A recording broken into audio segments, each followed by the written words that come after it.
So I'm going to go into the sales manager report. Something I really like to look at on a regular basis is the sales funnel performance at a glance. Now, just to give you a quick idea of what I was doing before, took up a ton of my time. I was over here, and this was a spreadsheet I would make on Google Sheets every single day, and it would take me about an hour. Now, just because I was doing something related to work, it made me feel really productive. But then I realized that it was an hour that I could have been spent doing something else. So I started learning the difference between, just activity and productivity. And I want to be more productive in my business. So this would take me all day. I mean, I was counting how many leads were generated. I was going into Ylopo. I was calculating how many calls the agents were making. I was looking at how many leads the agents had claimed individually on a daily basis, how many live transfers from Raya we were getting, appointment set. This was taking me about, on a good day, 30 minutes, but on most days, it would take me about an hour to put this together. Now I can just go into Maverick and have all the information right here. So I selected within a given month. I pulled up March here. Now, when I first got Maverick, my big thing was I was like, this is all wrong. These numbers are not correct. But what I didn't realize before I sort of got educated on how the process works, within the reports, is that this particular report here, it says 20 appointments, for instance. Well, if I went to follow-up loss, I would say that month we had about, I think, like 65 or 70 appointments.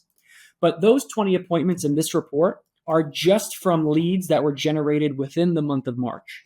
So this is showing me a window, sort of like, I have reports where I can look at the macro of the business, but this is the micro of the business. So I know that in March, out of the leads we generated, we were able to book 20 appointments. And we were able to do 9 accepted deals from the leads that we got just in March. So it doesn't factor in anything we were working from January, February, March, or a previous year. It's showing us what happened within that given month. Now, it shows you where you stack up compared to year to date. So I really like that it allows me to get real granular within a given month, and then I can compare it against other months.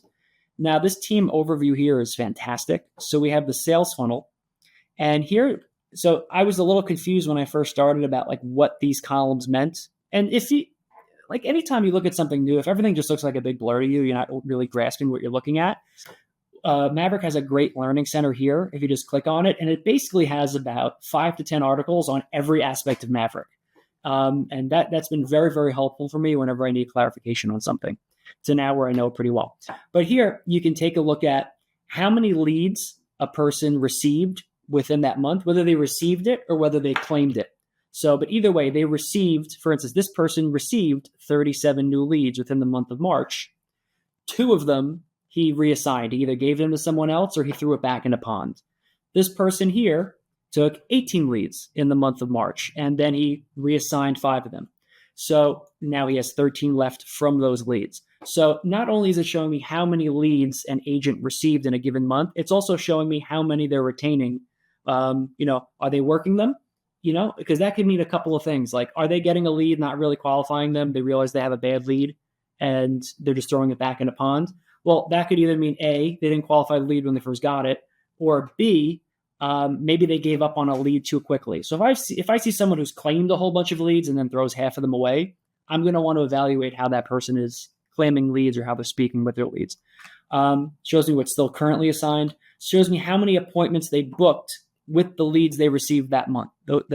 So here you have 7 leads, booked 6 appointments out of the 7. Then you have 9 leads received, booked 1 appointment. So basically, it's showing me what they're doing, a snapshot of what they're doing with the leads they got within a certain time frame. And you have a little snapshot of everything here, appointments held, which is fantastic, how many deals were received from those particular leads, and then like what their percentage of the overall leads that are getting accepted is. By really diving into these reports and looking at what we were doing year to date, and then really digging down on a day-to-day basis, like what are the agents doing every day? What are they saying during the course of a conversation? What are they doing on their appointments? How are they managing their day? Just sort of seeing what the workflow is and where the gaps were. And if we come up here, I'll just do the entire year to date. Shows that in terms of appointments set, before I had it on team, in terms of appointments set, we actually have 318% more appointments compared to the previous year. Same thing with accepted deals. We have 19.23 more. It's basically a 20% increase in deals from the prior year. And this is with a team of less than half the roster of agents that we had last year. So basically, with half the amount of agents, with roughly the same amount of leads, we've been able to have a significant jump in our appointment set rate. And also our conversion has went up 20% as well. So we're really excited about that.